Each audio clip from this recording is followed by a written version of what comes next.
नमस्कार दोस्तों, आपकी फ्रेंड योगिता एक बार फिर से आपके साथ एक नई स्टोरी के साथ। आज मैं फिर से आपको भगवान बुद्ध की एक नई स्टोरी सुनाऊंगी। एक बार की बात है कि भगवान बुद्ध का एक बहुत प्रिय शिष्य था जो कि काफ़ी टाइम से उनके वहाँ प्रवचन सुनने के लिए नहीं आ रहा था। तो भगवान बुद्ध उसके ना आने से काफ़ी हद तक चिंतित थे कि वो मेरा जो होनहार शिष्य था आजकल बड़े दिनों से आ नहीं रहा, तो कहाँ रह गए। तो जब 7-8 दिन बीत गए तो फिर वो जो उनका शिष्य था वो वापस आता है। तो भगवान बुद्ध उसे पूछते कि तुम कहाँ थे, कितने दिनों से तुम आए नहीं। तो वो बता रहा था कि मेरा एक मित्र था, उसकी मृत्यु हो गई थी और उसके बाद इतना धन था कि मैं उसको ढोते ढोते मेरे को 7 दिन लगे और 7 दिन में मैं उसका सारा धन एकत्रित करके अपने घर में लेके आया। तो भगवान बुद्ध बड़े हैरान होते कि इतना सारा धन था और वो तुम कहते हो कि ऐसे गरीबी की अवस्था में रहता था, तो ऐसा कैसे हो गया। तो फिर वो भगवान बुद्ध ध्यान लगा के फिर वो सोचते हैं कि क्योंकि वो अंतर्ध्यामी होते हैं, उनको पता चलता है कि जब वो ध्यान में बैठे होते हैं तो वो बताते हैं कि एक बार जिस तुम्हारे मित्र की जो मृत्यु हो गई उसने पिछले जन्म में एक बार दान दिया था।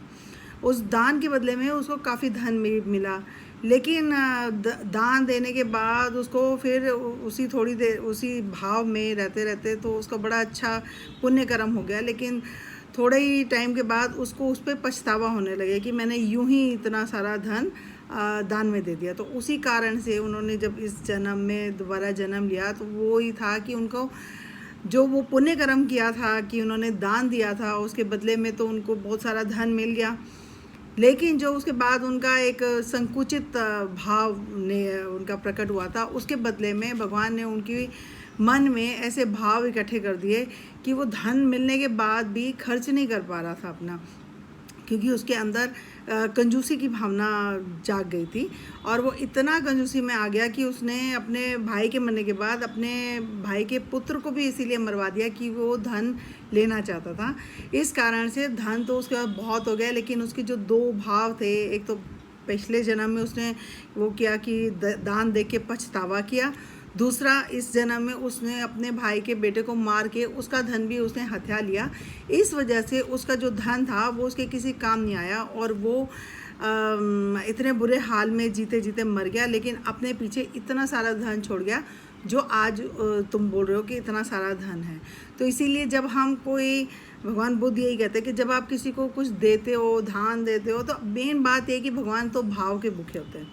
जो भी आपका भाव रहता है, अगर वो पुण्य भाव रहता है तो आपको नेक्स्ट जन्म में भी पुण्य की प्राप्ति होती है। और अगर आपका द्वेष वाला भाव है या बुरा भाव जागृत हो जाता है तो उसके लिए उसी वक्त भगवान से क्षमा प्रार्थना कर लेनी चाहिए, वरना जैसे उस मित्र का हाल हुआ वैसे ही इस जन्म मतलब हमारे आज की दुनिया में भी कई कंजूसों का यही हाल है कि तिजोरी में इतना धन होता है लेकिन भूख नहीं मिटती है। और जब अंत समय आता है तो वो ये सोचते हैं कि इतना सारा धन अब हम क्या करेंगे, हमें तो छोड़ के जाना है।